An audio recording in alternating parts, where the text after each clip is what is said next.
Hello, hello, and welcome back to RailRoads Online. Today we have new, a bit of new trek, new product to deliver. So as you can see, we have a four-car train of cordwood headed down to the smelter. And we picked up a new locomotive to pull it. It is Porter Type 2. We went ahead and named her Betty. And for us, this is going to be Betsy's sister, Betty.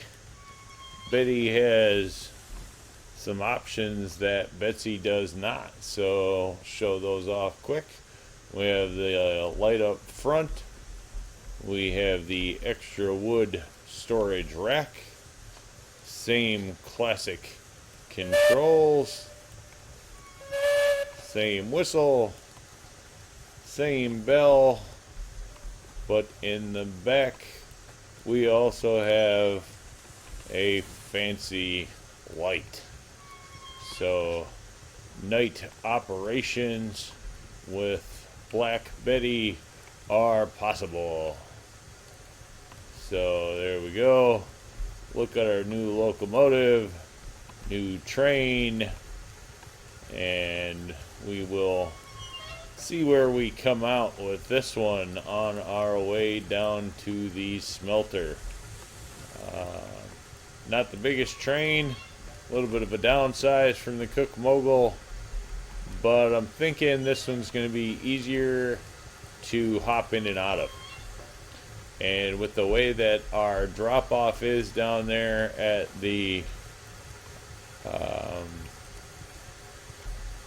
smelter, jumping in and out is going to be a common thing. We can only fit maybe one or two cars at a time at the dock down there, so I'm thinking jumping in and out all the time, this one's going to be the way to go.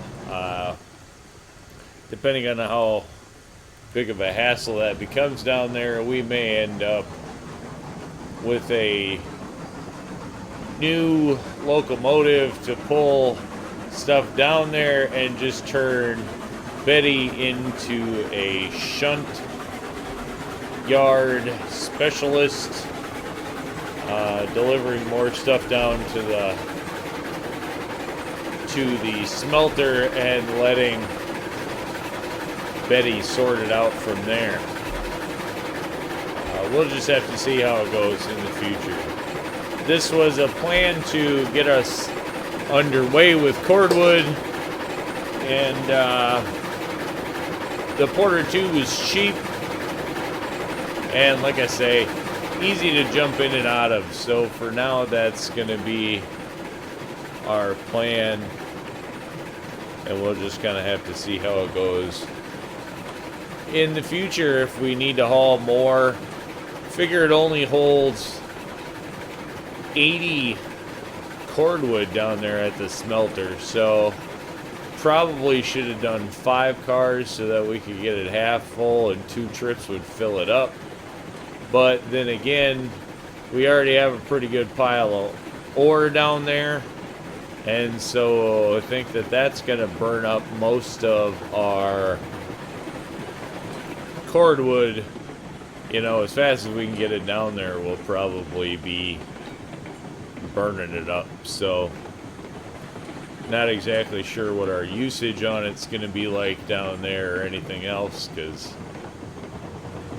I've gotten a couple loads down there when I had 2 cars with Betsy, and it was just kind of too big a hassle, so went ahead and picked up the 2 more cars and a new locomotive to see if we can get a little better process going on.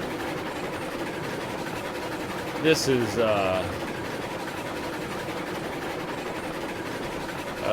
I don't know, a cute looking little locomotive, I guess, but I don't know that we're gonna get real big results out of it. pretty little to be hauling a heck of a lot downhill. These things just do not stop with a lot of weight behind them. So, or at least Betsy doesn't. I gotta think that this one's the same thing, although maybe these added wheels. We do have the 2 bogey wheels, so we have the 4 drive wheels and 2 bogey wheels, so I guess this is an 042 setup. Maybe that gives it a little better brakes or just better weight distribution. I'm not exactly sure how that works. I know these big Cordwood cars sure look gigantic compared to Betty. So we may be upsizing the locomotive soon enough. But for now, such as it is, riding the rails. Nice looking little locomotive though. But again, that's the hats off to the devs. I mean, the modelers in this game are incredible at what they do. The locomotives are just incredible. You look at all the little moving parts in here that they have modeled. The brake pads. Oh, so there you go, brake pads. We don't have any brake pads on the back wheels. Unfortunate. A little more braking power would have been nice. But we will go ahead and tie down a few brakes on the cars. Or at least on that one pretty good, because I know we're going to have to probably flip a switch down at the bottom of the hill. So that's going to take, that's going to be a brake check, if you will. Locomotive style. Hopefully we don't run ourselves over and we can get out and flip that switch down there. Otherwise, we'll be backing this one in for our first delivery. It'd be nice to get some production out of the smelter and on to our next target after that. Have to figure out where the raw iron goes to. I know on the map we have a couple of different options.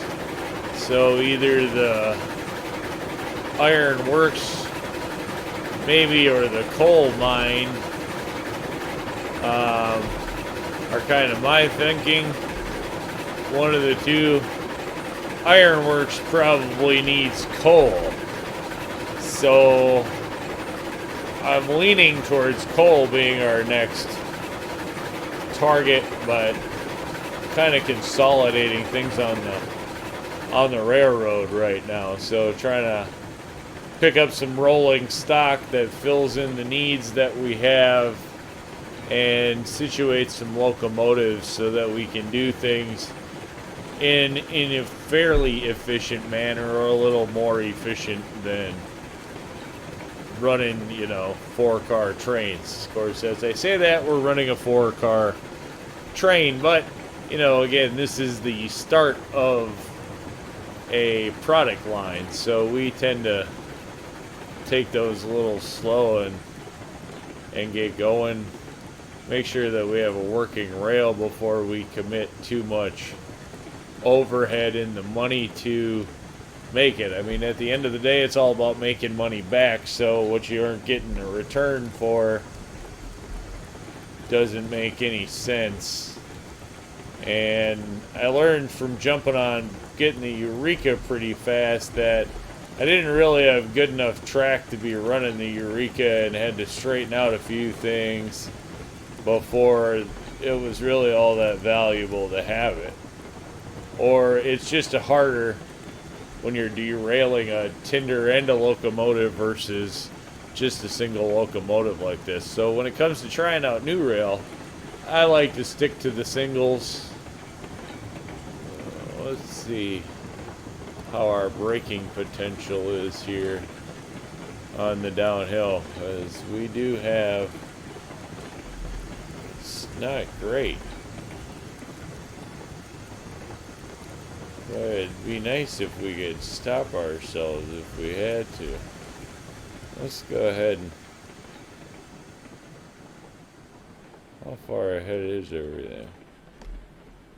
It's still coming along. It's still coming along.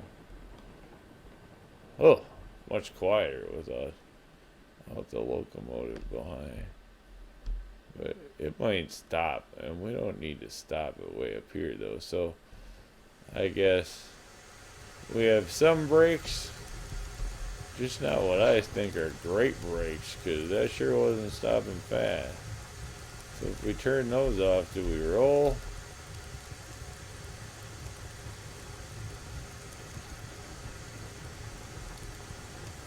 Yeah, probably far overcautious, but there. As long as you're rolling, I'll meet you somewhere on the hill.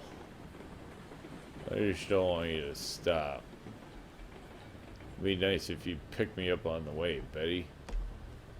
But also, it would be nice if you don't stop and get run over by the train before you can get down there and flip the switch. So we're just going to take a nice quiet run down the rail. See how that goes. Zoom, zoom, zoom. There is our smelter smoke in the distance. Always pretty cool. I think we can probably just go cross country. Let's see if we can get there a little faster. Probably left our train to be doomed on a crash down the hill, but who knows. I know we had taken a train across here direct from up the mountain, so this track switch down here is going to be on our straight across. So before that thing gets down the hill, we got to get that changed, and on that final turn there is probably not the place to be braking or figuring that out. So what's the worst thing that can happen? I guess the worst thing that happens is we go back up there and our train somehow came off the track catastrophically. But we'll hope that that's not the case. Alright, flip that one for drop off. And we'll come over here and we will flip that one. And then we'll go running back up the rail. Oh my god, there's our train. Check that out. Going like a bat out of Hades. Well, that happened to work out just pretty nice. Let's go ahead and slap on some brakes. See if we can slow this down. That could not have worked out better, boy. We just got that in time. Nice. Alright. So we like the way that goes, and yeah, of course, and turn off the brakes there, jump back in the cab, wham bam bam. Well, that worked out just like a wood delivery should. Oh, this is another switch. Looks like we got to flip. I always got to be switching or watching those switches. Alright, so we don't have a base. We should put a base in on this one quick, because it just looks better. There we go. Alright. And now we are on our Cordwood loop. So we have a loop down on this end, a loop down on that end. This one, unfortunately, is a jump in and out drop off. This one is not going to be a round trip wonder. We do have to flip this switch right back here, jumping in and out of here. So alright, let's see how this goes. pick up a little bit of, wow, this thing is really pulling like some dead wood. But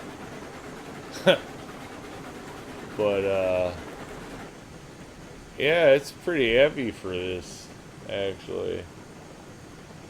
There is our iron. So 382 iron we have. Hit the brakes because that's probably going to take forever to stop. Alright. And now we come up to our tricky part, because we would sure like to be flat against there, and we are a ways away. So none of that works out in our favor for loading these. So let's get as overhead as we can get and see if we can pull. Let's just keep a half a car on there. Throw the brake. Yeah, we'll risk that. Alright, so let's bring up our money and see if it drops. Nice. So 8 bundles at 10 a piece.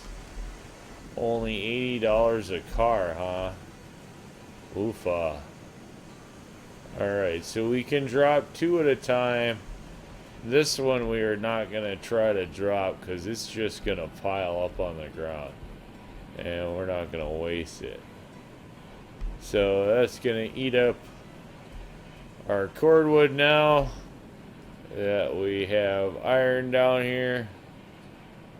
See what kind of iron that eats up. So it looks like 6. What was it? 6 iron to 1 cordwood? Or 3 iron to 1 cordwood? 3 iron to 1. 4 iron. 4 iron to 1 cordwood. So, okay, well, there you go. So, alright, that's our cordwood drop, and I will get this pulled forward, get these dropped off, seeing how it works, showing off the new loco. Betty putting in some work and getting it done. And call that one a day. Thank you very much. Y'all have a great day, and see you on the next one.